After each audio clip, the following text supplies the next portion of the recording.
the traditional business model based on the factory is dying. Because factories are filled with bureaucracy and clock watchers. Factories are focused on the what and the how.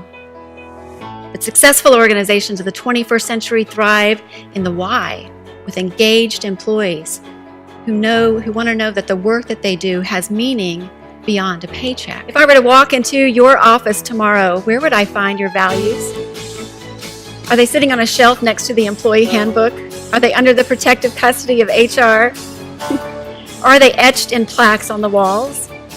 Maybe it's time to dust off your purpose by getting those values out and taking a look at whether or not they really are actively a part of your organization. That's a really good place to start. Purpose is taking companies from what is to what is possible. It's what makes our feet hit the ground every single day. We're fascinated by doing that, and we absolutely love to.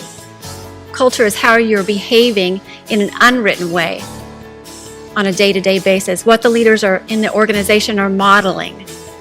That is what's going to trickle down through the organization, and that's what other people are going to say, oh, this is what it takes to survive in this organization. Leaders in an organization impact culture in three major ways.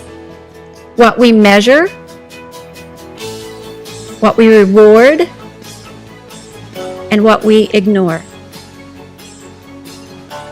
So I started going to balanced scorecard conferences. Only geeks like me would love to eat up things like this. And I was watching these presentations by organizations, and I noticed that they would start out by, this is our mission, this is our vision, these are our values, ooh.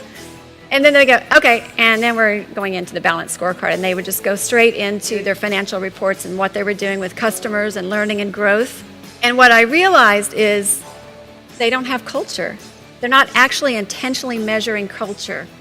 If you've gotten your organization to the point that it's a very high-performing culture, that is implied. But if it's not, you want to make sure that it's at the foundation of everything else that you measure. I've been in front of a lot of audiences, of a lot of leaders, and when I start to say, we've got millennials coming, I'm talking 2020, my credit card expires in 2020, so this date is important to me. And they're like, yeah, change, I'm just let them have it. They're so rambunctious and they're so excited. I'm just going to turn the keys over to them whenever the time has come. I don't need to change. But the truth is that your organization is not going to survive unless you learn how to learn and grow together.